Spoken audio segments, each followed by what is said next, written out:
स्वागत है आप सबों का क्विज 247 के जीके सीरीज में। जहां आज हम डिस्कस करेंगे सेलेक्टेड जीके हिंदी जीके का डिटेल में और सेट नंबर 16। 15 सेट्स ऑलरेडी हो चुके हैं। प्लेलिस्ट का लिंक डिस्क्रिप्शन में दिया गया है। सारे एग्जामिनेशंस के लिए बहुत ही महत्वपूर्ण होंगे, तो बने रहिए वीडियो के अंत तक। आते क्वेश्चन नंबर 1 पे। पहला क्वेश्चन क्या कह रहा है कि डंपा वन्य जीव अभयारण्य किस राज्य में है। डंपा, देखिए डंपा, कहीं कहीं आपको ये दंपा भी दिखेगा, ठीक है, और कहीं आपको डंफा भी दिखेगा। तो कहीं आप कंफ्यूज मत होइएगा, दंपा के नाम से भी आएगा या फिर डंफा के नाम से भी आएगा, तो आप कंफ्यूज मत होइएगा। तो वही पूछ रहा है कि डंफा जो जीव अभयारण्य है वो किस राज्य में है। ऑप्शंस दिए गए आपके पास, मिजोरम, नागालैंड, मेघालय या फिर सिक्किम। सही जवाब इसका क्या होगा, तो मिजोरम इसका सही जवाब होगा। That is option number A. A इसका सही जवाब है। ये कई बार एग्जाम में पूछा जा चुका है। अच्छा, एक और नेशनल पार्क है जो विश्व का पहला तैरता हुआ नेशनल पार्क बोला गया था। उसका नाम है, लिख लीजिएगा, किबुल किबुल लंजो। ये क्वेश्चन बहुत ही महत्वपूर्ण है। ये पहला तैरता हुआ नेशनल पार्क था। ये भी आपका मिजोरम में ही है। तो ए इसका सही जवाब था। क्वेश्चन नंबर 2 पर आते हैं। विश्व की प्रथम महिला डॉक्टर कौन थी। वो डॉक्टर जो कि पहली महिला डॉक्टर कौन थी। Sophia Jex Blake, Florence Nightingale, Elizabeth Elizabeth Blackwell और क्लारा बार्टन। 4 ऑप्शंस दिए गए आपके सामने।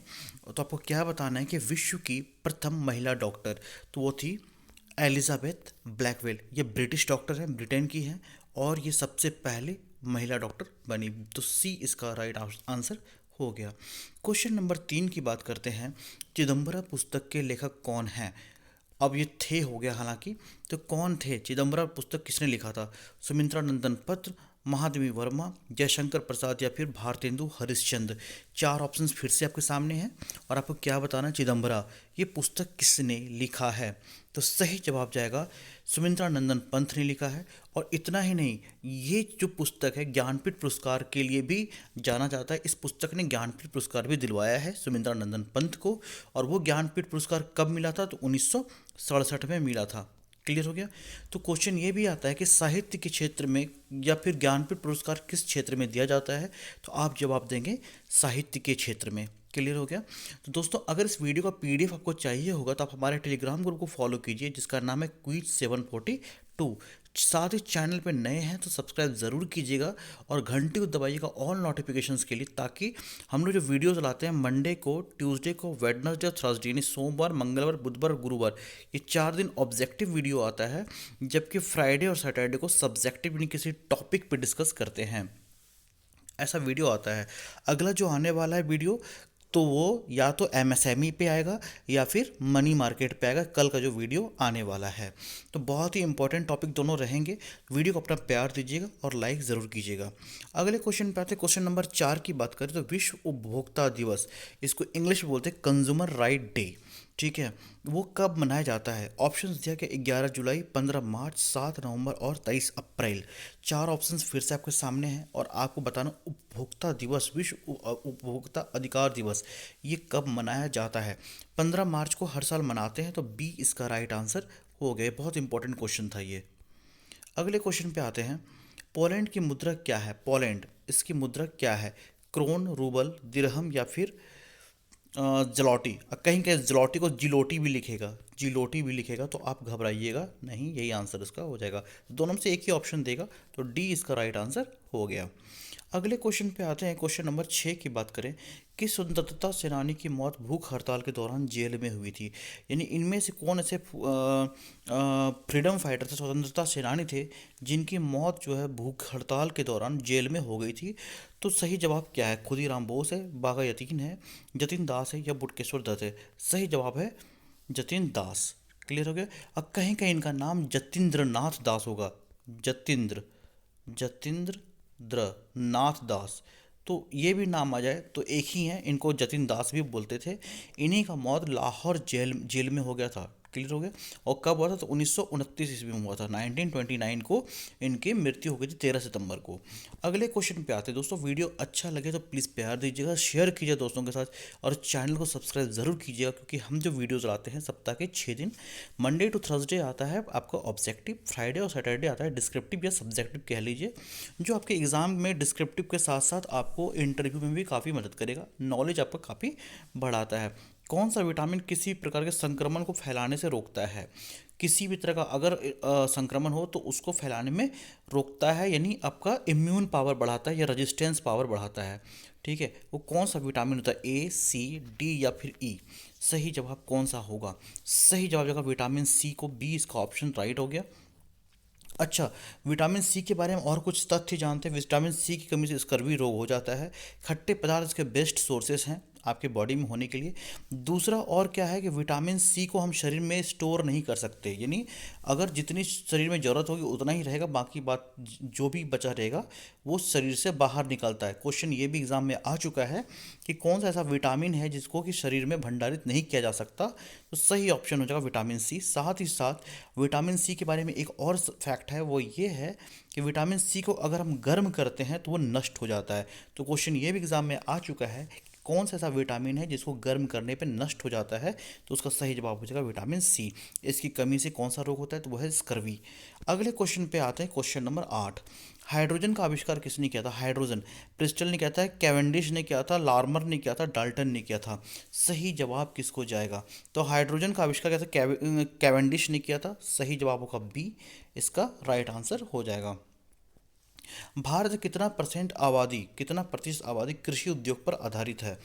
80, 59, 44 या 75? कई बार देखा गया है और बहुत ही इंपॉर्टेंट क्वेश्चन है। तो भारत का 59% पॉपुलेशन जो है, 20 का सही आंसर हो गया। 59% पॉपुलेशन जो है वो आबादी पे कृषि पे आधारित है। अगले क्वेश्चन पे आता है, फॉरवर्ड ब्लॉक की स्थापना कब हुई थी? फॉरवर्ड ब्लॉक इसकी स्थापना कब हुई थी? ये एक राजनीतिक गढ़ था और इसकी स्थापना किसने की थी? सुभाष चंद्र बोस ने की थी। और इसका स्थापना कब हुआ था? इसका ऑल इंडिया फॉरवर्ड ब्लॉक के नाम से भी जाना जाता था, और इसकी स्थापना हुई थी 1936, 1922, 1950 या फिर 1939। सही जवाब हो जाएगा 1939, that is option number D, इसका राइट आंसर हो गया। दोस्तों, चैनल पे नए हैं या सब्सक्राइब नहीं किया तो सब्सक्राइब ज़रूर कीजिएगा, शेयर कीजिएगा, ऑल नोटिफिकेशन पे दबा दीजिएगा घंटी को, ताकि आपको हर वीडियो का नोटिफिकेशन मिल सके। टेलीग्राम ग्रुप को जरूर फॉलो कीजिए, यहाँ पे इस वीडियो का पीडीएफ भी मिलेगा। साथ ही आपको किसी भी क्वेश्चन पर डिस्कस करना हो तो आप कर सकते हैं, या फिर आपको यहाँ पे क्विजेस भी मिलते हैं जिससे आपके वीडियोस का रिवीजन हो जाता है। H2O का बंधन एंगल है। देखिए क्वेश्चन थोड़ा समझ आइए, एंगल जो है ये कोण की बात कर रहा, कोण जो एंगल होता है ना। तो H2O का बंधन कोण क्या है? क्वेश्चन यही है। 105 डिग्री, 90 डिग्री, 180 और 45। सही जवाब 105। ये क्वेश्चन आ चुका है, ए इसका राइट आंसर हो गया। अगले क्वेश्चन पे आते हैं, इलायची पहाड़ी किस राज्य में स्थित है? इलायची पहाड़ी ये किस राज्य में स्थित है? क्वेश्चन नंबर 12 की बात कर रहे हैं। तो ऑप्शन दिया कि आपके पास तमिलनाडु, कर्नाटक, केरल या पश्चिम बंगाल। सही जवाब क्या होगा? तो इलायची पहाड़ी आपके केरल में है, सी इसका राइट आंसर होगा। क्वेश्चन नंबर 13 की बात करें, स्वेज नहर पे आया क्वेश्चन, बहुत अच्छा क्वेश्चन है कि स्वेज नहर जो है उसका निर्माण कब हुआ था? स्वेज नहर का निर्माण ऑप्शन दिया गया 1859, 69, 59, 1872 और 1851। 1869, 59, 1872 और 1851। तो देखो स्वेज नहर का जो निर्माण हुआ था वो हुआ था 23 अप्रैल 1859 को, 1859 को, बी इसका राइट आंसर हो गया। और स्वेज नहर है कहाँ पर? तो ये मिस्र में है, मिस्र में है। ये क्वेश्चन कई बार आ चुका है कि स्वेज नहर कहाँ पर? मिस्र में। अच्छा, क्वेश्चन ये भी आ चुका है कि स्वेज नहर किसको किसको जोड़ती है? तो ये जो है भूमध्य सागर, क्वेश्चन ये भी आ चुका है, भूमध्य और लाल सागर को जोड़ती है। ठीक है, भूमध्य सागर और लाल सागर को जोड़ती है। और सबसे बड़ा बात क्या है कि इसके बारे में और ये मैं बता दूं कि क्वेश्चन ये भी आ चुका है कि ये जो स्वेज नहर है ये कृत्रिम समुद्री स्तरीय जलमार्ग है। क्या है ये एक समुद्री जलमार्ग है। क्लियर हो गया? तो इतनी सच्चाई थी, इतने सारे पॉइंट्स थे स्वेज नहर के बारे में। सही जवाब क्या हो गया इसका? B, that is 1859। दोस्तों, वीडियो को ज़रूर पॉइंट्स जो भी मैं एक्स्ट्रा बताता हूँ उसको लिख लीजिएगा कॉपी में, क्योंकि सारे पॉइंट्स जो है परीक्षा उपयोगी एग्जाम में कई बार देखा जा चुका है, इसलिए उसको बताना और जानना जरूरी है। आते क्वेश्चन नंबर 14 पे, सबसे अधिक भारी ग्रह कौन सा है? सबसे भारी पृथ्वी, शुक्र, मंगल या बृहस्पति। देखो सबसे बड़ा ग्रह तो पृथ्वी बृहस्पति है और सबसे भारी ग्रह भी बृहस्पति ही है, तो डी इसका राइट आंसर हो गया। क्वेश्चन नंबर 15 की बात करें, पृथ्वी कितने भाग पर प्रशांत महासागर है। देखिए सबसे बड़ा क्वेश्चन है, पृथ्वी का कितने बड़े भाग पर कितने भाग पर प्रशांत महासागर है। 1/2 भाग, 1/3 भाग, 1/4 भाग या फिर 1/5 भाग। सही जवाब क्या होगा, कितने भाग पर प्रशांत महासागर, 1/3, 1/3, तो 1/3 कितना का 1/3, तो बी इसका राइट आंसर हो गया। प्लीज़ चैनल को सब्सक्राइब ज़रूर कर लीजिएगा और बेल आइकन को ज़रूर दबा लीजिएगा ताकि आपको हर दिन का नोटिफिकेशन आपको मिल सके। और आप जो भी एग्ज़ाम की तैयारी कर रहे हैं, चाहे वो पीसीएस का हो, चाहे वो टीचर्स का हो, टीईटी का हो, चाहे एसएससी का हो, रेलवे, एनटीपीसी, ग्रुप डी, जिसमें भी है, आपको ये काफ़ी हद तक मदद करेगा। गोटा नहर किस देश में स्थित है। गोटा नहर स्वीडन, पोलैंड, जर्मनी या फिर स्पेन। सही जवाब क्या होगा, तो गोटा नहर स्वीडन में स्थित है। ए इसका राइट आंसर हो गया। अगले क्वेश्चन पे आते हैं, इंग्लिश चैनल एवं उत्तरी सागर को कौन सी जल संधि जोड़ती है। इंग्लिश चैनल उत्तरी सागर, इसको कौन सी जल संधि जोड़ती है। सही जवाब क्या होगा, डेनमार्क, जिब्राल्टर, डोबर या हडसन। तो इसका सही जवाब है डोबर। डोबर जल संधि जोड़ती है किसको, इंग्लिश चैनल और उत्तरी सागर को। प्लीज़ इसका जो टेलीग्राम ग्रुप है क्विज 742, इस पर आप ज़रूर जुड़ें, जहां आपको क्विजेज भी मिलेंगे और साथ ही साथ आप किसी क्वेश्चन को हमसे सीधा डिस्कस कर सकते हैं। साथ ही इस वीडियो का पीडीएफ आपको वहां पे आंसर के साथ मिल जाएगा। भारत में प्रथम चकबंदी लागू कब की गई थी। चकबंदी, देखिए यहाँ पर एक पॉइंट यूज़ हुआ है, चकबंदी। चकबंदी में क्या था कि छोटे छोटे जो ज़मीन के टुकड़े हुआ करते थे, उसको मिला के एक प्लेन कंप्लीट ज़मीन बनाया जाता था, उसको बोलते चकबंदी। 1920 में, 1912 में, 1937 में या 1917 में। तो वही क्वेश्चन कह रहा है कि चकबंदी सबसे पहले कब लागू किया गया था, तो 1920 में। ए इसका राइट आंसर हो गया। अगले क्वेश्चन पे आते हैं, क्वेश्चन नंबर 19 की बात करें तो भारत में सर्वप्रथम साइकिल कारखाना कहाँ को स्थापित किया गया था। साइकिल का आविष्कार किसने किया था, मैकमिलन ने किया है। क्लियर है, मैकमिलन लिख लीजिएगा, मैकमिलन, ये क्वेश्चन आ चुका है ना। तो साइकिल का आविष्कार तो मैकमिलन ने किया। सबसे पहले साइकिल कारखाना कहाँ स्थापित किया गया था, कोलकाता, पटना, दिल्ली या फिर इंदौर।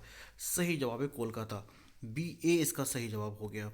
कोलकाता कहाँ की राजधानी है, तो वेस्ट बंगाल, पश्चिम बंगाल की राजधानी कोलकाता। भारत में सर्वप्रथम पत्र मुद्रा का चलन कब होता है। देखो पत्र मुद्रा क्या होता है, पत्र मुद्रा होता है जिसको कागज मुद्रा बोलते हो ना, पेपर मनी, उसको ही पत्र मुद्रा बोलते हैं। इसका चलन कब हुआ, 1823 में, 1806 में, 1812 में या 1829 में। देखो हालांकि पत्र मुद्रा का जो सबसे पहले बनाया गया था, समझिएगा, जो जारी किया गया था, वो कलकत्ता का जो बैंक ऑफ हिंदुस्तान था, ठीक है, जो कि 1770 ईस्वी में ही पत्र मुद्रा को जारी कर दिया था। ये पत्र मुद्रा है, इसको 1770 में ही सबसे पहले किसने जारी किया था, क्वेश्चन पॉइंट लिख लीजिएगा, वो है कोलकाता का बैंक ऑफ हिंदुस्तान, इंग्लिश में बोले तो bank of Hindustan of Kolkata, ठीक है।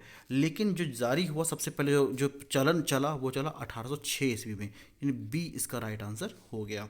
क्वेश्चन नंबर 21 की बात करें, क्या कहता है, नेताजी सुभाष चंद्र बोस अंतर्राष्ट्रीय हवाई अड्डा कहाँ पर है, दिल्ली, मुंबई, कोलकाता या फिर अमृतसर।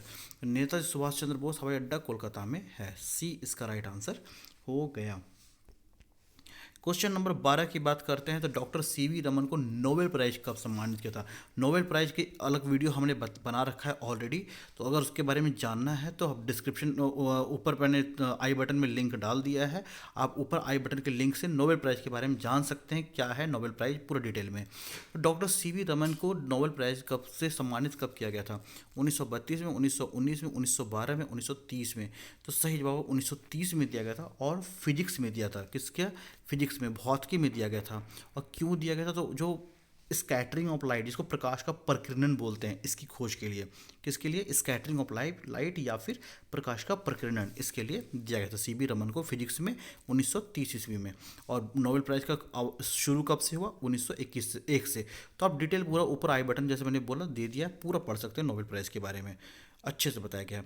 समुद्री गहराई को किस यंत्र से नापा जाता है। समुद्री गहराई, हाइड्रोमीटर, बैरोमीटर, फैथोमीटर या फिर रेडियोमीटर। सही जवाब क्या होगा, तो फैथोमीटर से ही समुद्री गहराई को नापते हैं, सी इसका राइट आंसर हो गया। अगले क्वेश्चन पे जाते हैं, विधानसभा की प्रथम महिला स्पीकर कौन थी। यानी विधानसभा में महिला स्पीकर जो सबसे पहले बनी, महिला, फीमेल स्पीकर सबसे पहले कौन थी। श्रीमती सन्नो देवी, सरोजिनी नायडू, अरुण आसफ अली या फिर तोरू दत्त। सही जवाब है श्रीमती सन्नो देवी, और ये पंजाब की थी, कहाँ की थी, पंजाब की थी। क्लियर हो गया कि श्रीमती सन्नो देवी जो कांग्रेस पार्टी की थी और विधानसभा की पहली महिला स्पीकर बनी थी। अगले क्वेश्चन पे आते हैं और आज के वीडियो का आखिरी क्वेश्चन पे आते हैं। भारतीय खान ब्यूरो का मुख्यालय कहाँ है? भारतीय खान ब्यूरो का मुख्यालय कहाँ पर है? ऑप्शन दिया गया आपके पास दिल्ली, कलकत्ता, मुंबई और नागपुर। सही जवाब है नागपुर। तो दोस्तों उम्मीद करता हूँ कि आज के वीडियो से कुछ ना कुछ सीखने को आपको ज़रूर मिला होगा। चैनल पे नए हैं तो सब्सक्राइब ज़रूर कीजिएगा, बेल आइकन को दबाइएगा ऑल नोटिफिकेशन के लिए, ताकि आपको आने वाले वीडियो का नोटिफिकेशन मिल सके। साथ ही हम बता दें कि फिर से बता दें, मंडे, ट्यूसडे, वेडनेसडे, थर्सडे 4 दिन ऑब्जेक्टिव वीडियो आता है जो आज आपने पढ़ा, एग्जाम के लिए बहुत ही महत्वपूर्ण रहता है। फ्राइडे और सैटरडे को डिस्क्रिप्टिव या सब्जेक्टिव आता है। जैसे कल का टॉपिक हमने बता दिया, मनी मार्केट होगा या तो फिर एमएसएमई के बारे में होगा, दोनों में से सरप्राइज रहेगा, दोनों में से कोई एक टॉपिक रहेगा, अच्छे से बताया जाएगा उसके बारे में, जो एग्जाम के पॉइंट्स होंगे उस व्यू से बताया जाएगा।